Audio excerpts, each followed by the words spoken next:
One technique we use to control the cucumber beetles on our cucurbits is to burn them with a blowtorch while they hang out in the squash flowers. A really quick and precise burn will kill the bugs without damaging the flower. This is something you want to do super early in the morning before bees come out. When dealing with insect pests, it's important to know your enemy. Each insect has a development cycle that we need to be aware of and prepared for before the season starts. If you know that carrot flies are a problem in early to mid-August, plan ahead, mark your calendar, and have your carrots covered by then. In the same way, it should be part of your strategy to protect brassicas grown in the summer from flea beetles. It's important to know which insects are present in your market garden at all times. Since our farm is small, 15 minutes every morning is enough for a quick tour to check on crops or for the presence of certain insect pests. You should know what to look for and how to look for it. For example, one technique we use to inspect our peppers and eggplants for tarnished plant bug is to shake the plants over a piece of white paper. The nymphs fall on the surface and are then much easier to identify. Biopesticides are the last resort to control insect problems on the farm. The products we use are all certified for organic vegetable production, but we know that they're not harmless. I believe that a market gardener should strive for ideal. But sometimes, biopesticides are the only solution left to prevent losing a crop. To protect our cukes from cucumber beetle and the bacterial wilt they propagate, we sealed our hoop house with insect nets. We also installed an airlock type entrance to reduce the chances that they might sneak in as we go in and out. Another way we control pests in the greenhouse is by introducing beneficial or predatory insects. We've had good success in controlling trips with predatory mites, and in the past, we've also purchased ladybugs when aphids were a problem. Even though our farm is mostly surrounded by large-scale monocultures, we tried to create as biodiverse an environment as we could on our 2-acre plot. Our gardens are lined with hedgerows that play a double role of windbreak and wildlife habitat. We also have annuals and perennial flowers growing throughout the farm, in addition to several fruit trees and shrubs. Besides giving us the pleasure of living and working in a beautiful environment, all this biodiversity attracts quantity of birds, pollinators, and other beneficial insects. The pond located behind the house also creates ideal conditions for frogs and amphibians who give slugs a hard time.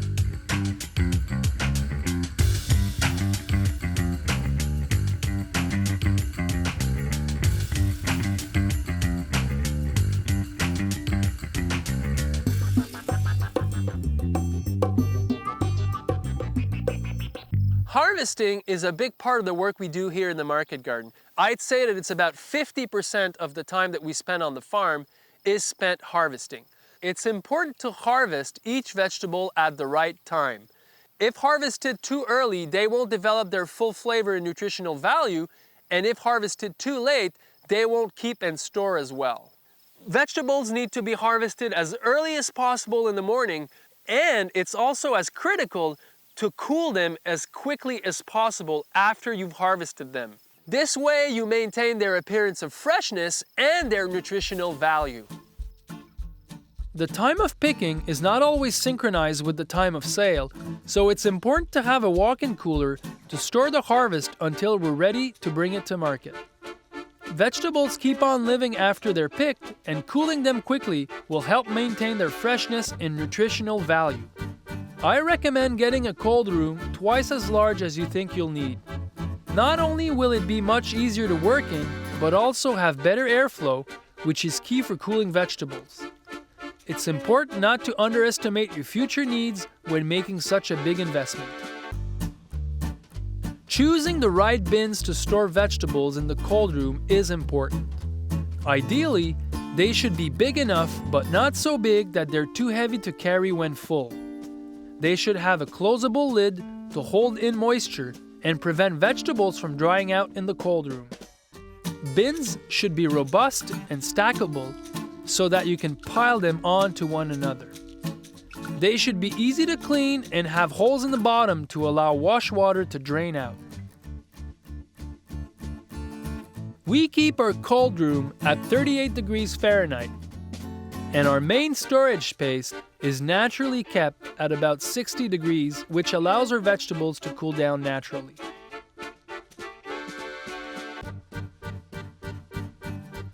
We sell almost all our vegetables the day after they're harvested. The harvest process generally happens in 3 steps: collection from the garden, temporary storage and washing, and final refrigeration in the cold room.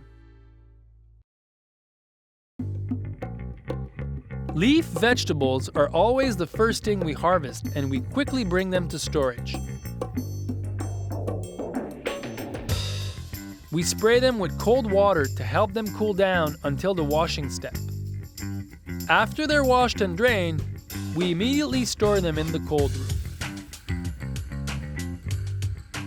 Root vegetables sold in bunches are sorted and bunched in the garden or brought to our warehouse to be bunched later on.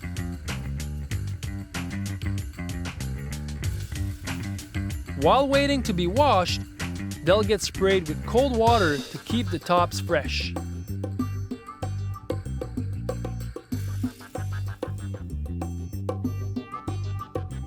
At the washing stage, we rinse the bunches off and place them in storage bins.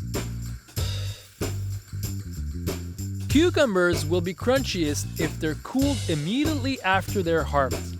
We therefore quickly immerse them in a cold water bath and then drain and store them in the cold room in a bin marked with the harvest date.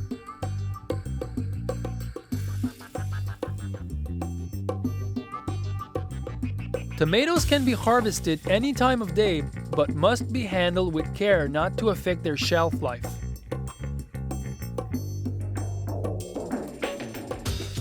We store tomatoes at ambient temperature in the same bins used for the harvest. This way, we only need to handle them once.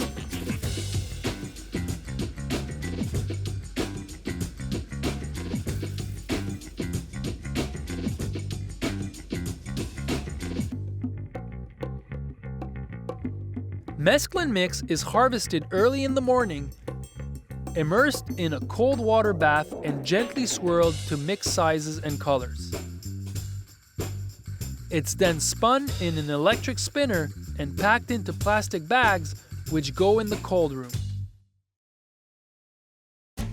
Basil is usually harvested first thing in the morning before we head to market. It should never be harvested wet or kept in a sealed bag, as moisture will turn the leaves black.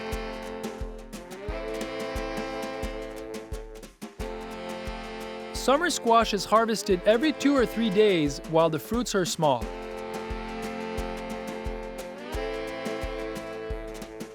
We only wash them if they're dirty following heavy rains, and we store them in the cold room in bins marked with the harvest date.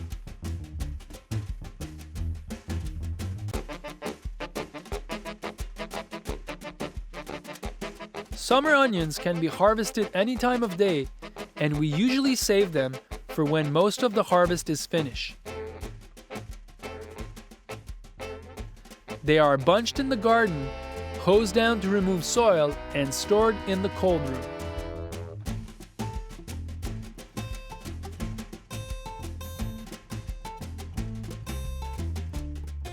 Harvesting is such a big part of the work on the farm that every effort must be made to be more efficient. Most harvesting involves small repeated actions, and sometimes only conscious attention and practice will help speed up the work. This being said, we're always on the lookout for tools and techniques that will allow us to become more efficient.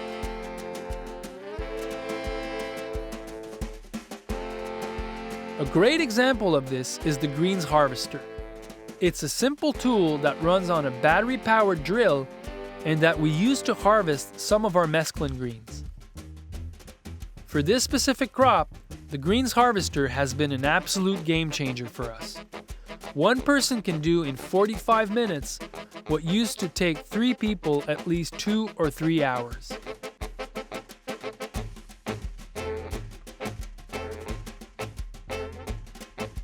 The way we've designed our conditioning area is also key to the overall efficiency of the harvest. The entryway, the main storage area, the washing station, and the cold room are all located within close proximity, so we never need to move veggies around over long distances. This is also helpful when loading crates from the cold room into the truck.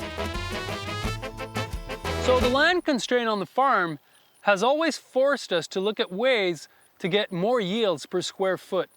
And onions is a prime example of this. We used to plant onions in straight rows, and now we've just changed a pattern where we're transplanting them in clumps of 3. So the good thing about that is that it goes 3 times faster to transplant the onions, which is quite long otherwise. It's also a lot easier to cultivate the soil around the onions. You get more yields, and also when you're harvesting, you're streamlining operations. You're harvesting them already bunched. This way, you eliminate one of the harvesting steps.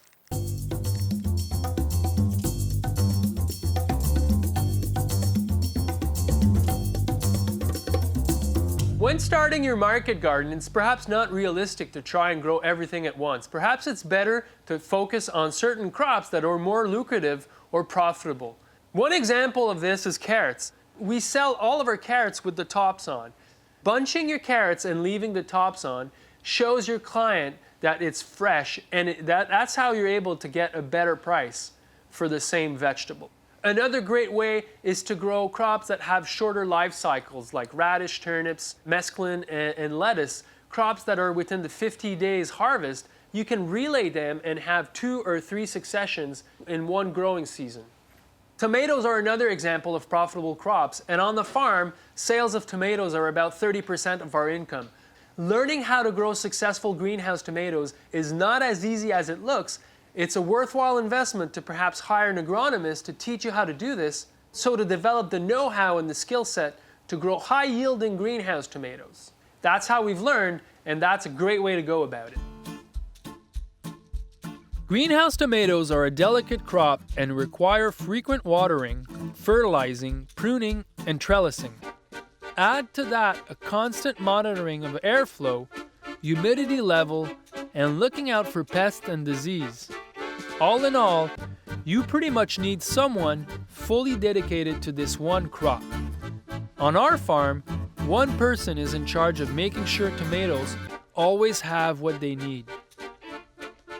We tend to prioritize profitable crops, but we also want to offer our customers a variety of products so that they can find everything they need at our market booth. We also continuously experiment with new cultivars to try and keep our clients engaged and interested. What to grow when needs to be decided ahead of time, and we'll prepare a detailed crop calendar during the winter months to make sure we don't forget anything. The calendar would include seeding, transplanting, and harvesting dates, but also anything else we need to remember during the busy growing season.